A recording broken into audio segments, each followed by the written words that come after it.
As a kid, I was really into football. Not the kind you play with your feet, obviously. We're talking American football. Now, I didn't really have the body of your stereotypical athlete. Had me my skinny chicken legs and the fact that I could stand under most kitchen tables. But did that change my plans of being drafted by the NFL? No siree. We were diehard Packer fans. That meant that every Sunday, after suffering through a horrible loss, we'd have to go out and play our own football game with the neighborhood kids. Tackle our frustrations out like a bunch of raving dinosaurs over at Get Your Ass Kicked Park. We'd get our fancy Brett Favre jerseys on and beat the snot out of each other. We never had a proper field either. Some of those yards we played in had more in common with a gravel driveway. There were no field goal markers, just somebody's gym shoes to mark the end zone lines. Yeah, Billy was pretty much always playing barefoot. Mom was never really crazy about me playing football. Looking back, I can understand why. We had a little biblical David and Goliath situation going on.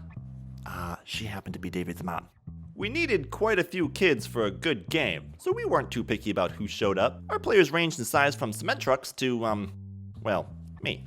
Ooh, zoom in on me a little bit. You can see me there. That little guy behind those legs. Yeah, somehow after 7 years, I was still the smallest kid. No other smaller dude ever showed up to take my place as the last picked.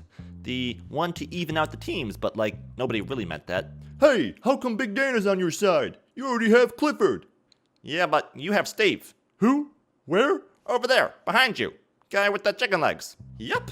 I'd be rip-roaring ready to go. I'd be practicing all week, killing it with my jukes and catches. I'm psyching myself up. You're a monster. You're gonna maul. You're gonna ingest them and then digest them.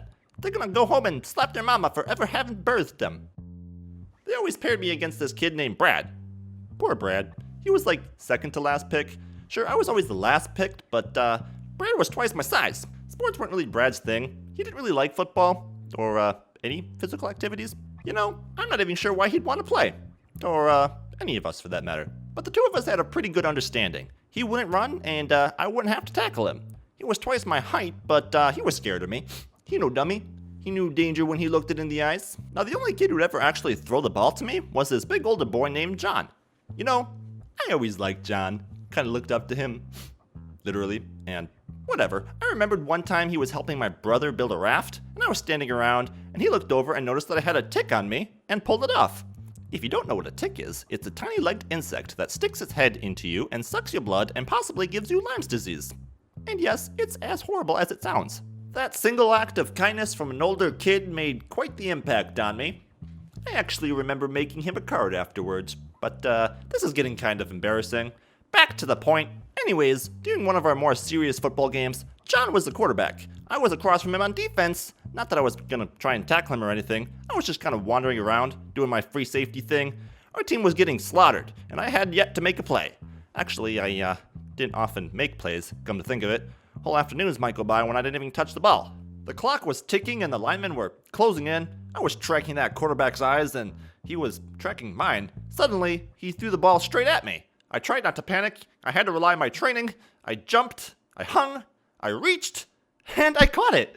I mean, of course I caught it. My first interception ever. Wow, what a moment.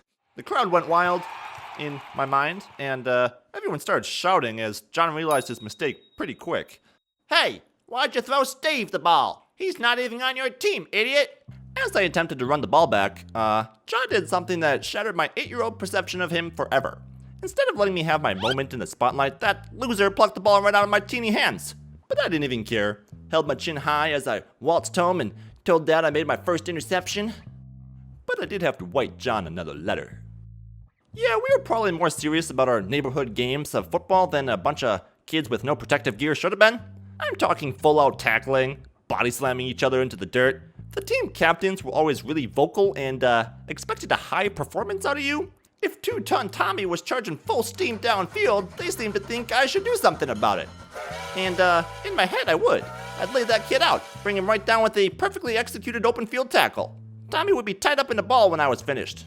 But what would actually happen is my feet would stop working, so I'd stick my hands out and pretend I couldn't reach him. I'd see other smaller kids throwing themselves at Tommy, and if they didn't bounce off on first impact, they would hang on and go for a fun little half-mile trip across the entire field, bouncing off of rocks and getting jackhammered in the teeth by Tommy's cleats. My team captain never shouted at those poor kids.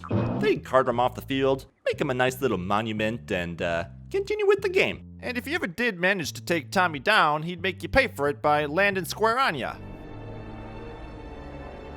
Unfortunately, I moved away from that neighborhood before I had my growth spurt, and none of those kids got to witness the incredible athletic specimen that I am today. I'm still waiting for that call from the NFL, or at least a shot at redemption. I'm coming for you, John Thompson! Oh.